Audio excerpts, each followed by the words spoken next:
Welcome to OSDU Data Platform Application Developer Training. Today, I'm going to speak about two services, the entitlements and legal.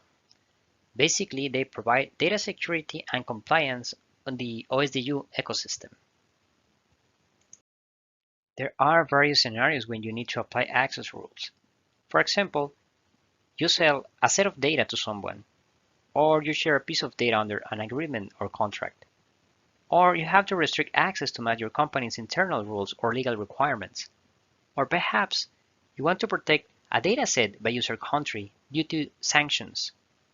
So for these purposes, you should use entitlement service to manage data access. And of course, it is data owner's responsibility to define access rules.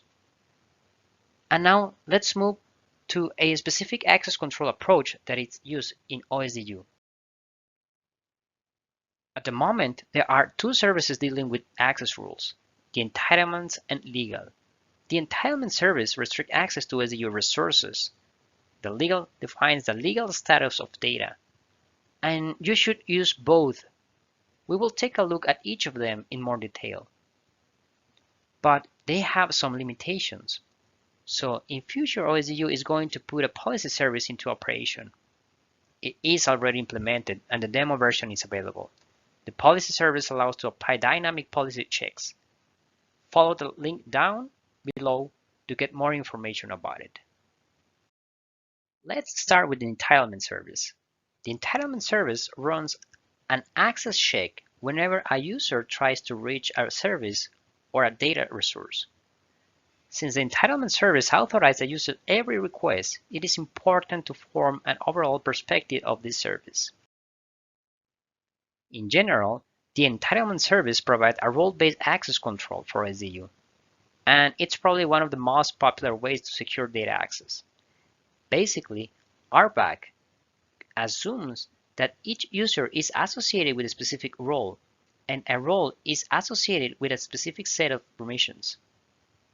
Also, a system may have a set of rules to grant specific permissions to users. For example, if we assign the creator role to the user B, that user will have the create, read, and update privileges. And the user A with the admin role also has the delete privilege into the system.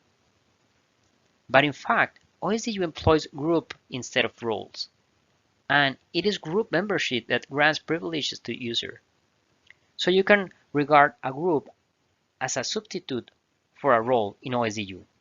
At the same time, a group may also be a substitute for a permission because there are several group types in OSDU, and each group type serves its specific purpose. Now, let's explore the group types. The first type of group is service groups. A service group defines access to a service for users or service accounts. Basically, you may take a service group as a permission granting access to a specific service.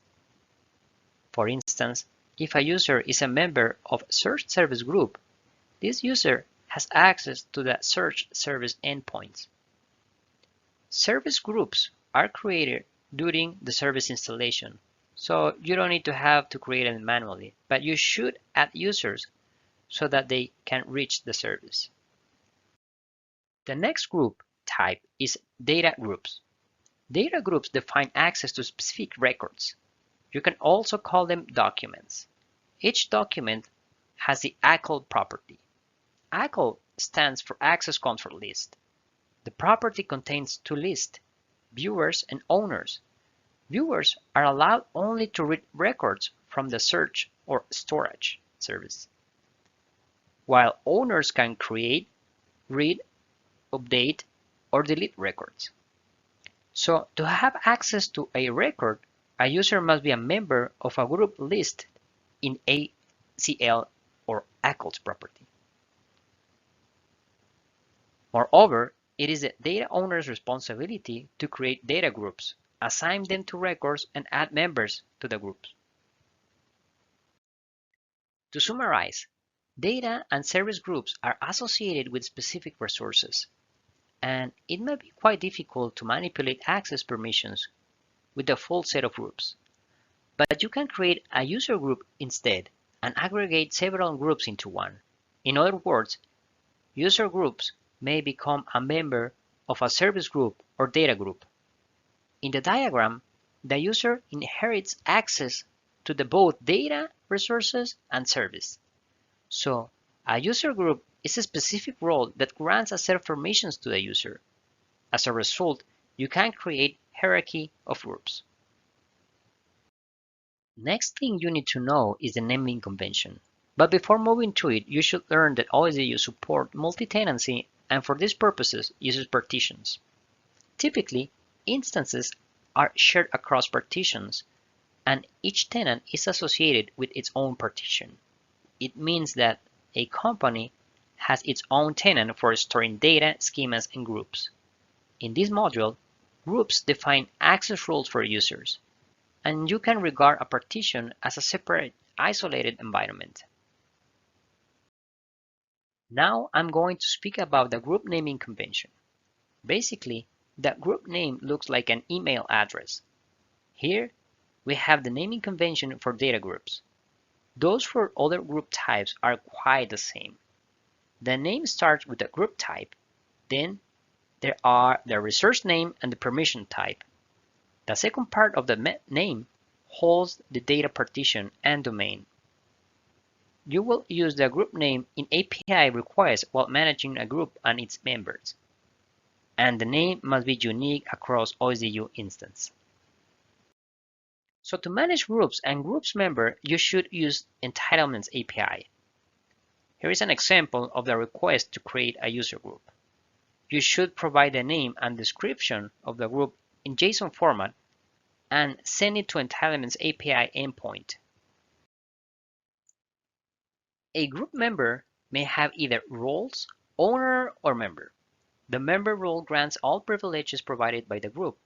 Along with that, the owner can add and remove groups members. For example, as group's owner, you will be able to add new user to this group or remove user from there. The role is assigned to the user during the Add User to List of Members request. Also, the owner role is assigned to the requester during the group creation. In this screenshot, you can see the request to assign the member role to the user. The role property defines the grant privilege. Now, I'm going to talk about the legal service. You may also call it compliance service. As entitlement, it restricts access to data. The legal tag describes a record legal status, and each record must contain at least one legal tag. In general, you may say that a legal tag defines how data is ingested and consumed under a contract or legislative rule. The legal tag is validated during the data ingestion, but at the moment, legal tags don't enforce consumption rules. But for this purpose, you can use the policy service.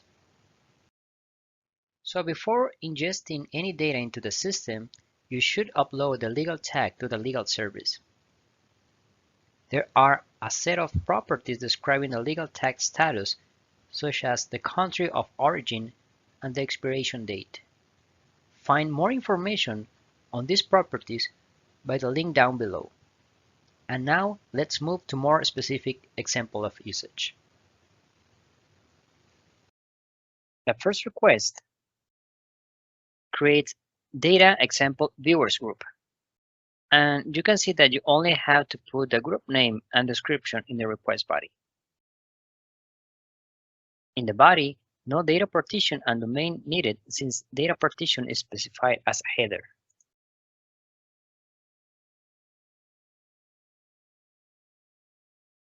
Now the group is created. At the next step, I'm assigning a user to this group. I store the user ID in variables, so here you can see it in curly brackets.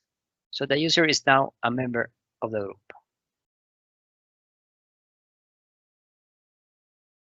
So now let's try to create a record with the data example, viewers group in the ACLs property.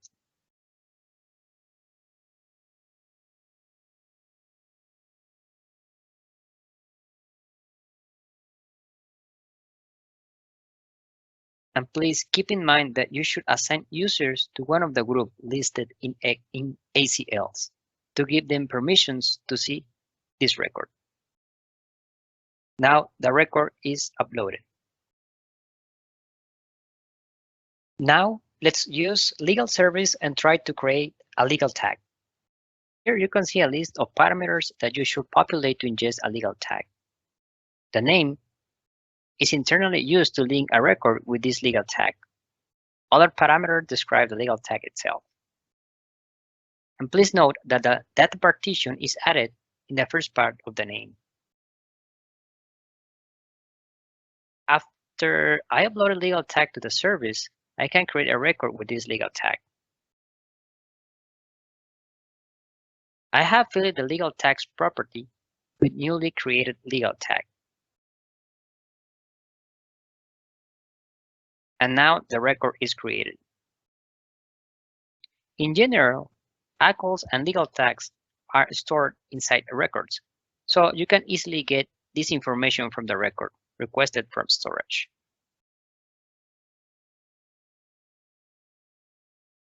You can find more example requests for entitlements and legal service in OSDU test collection. Thank you.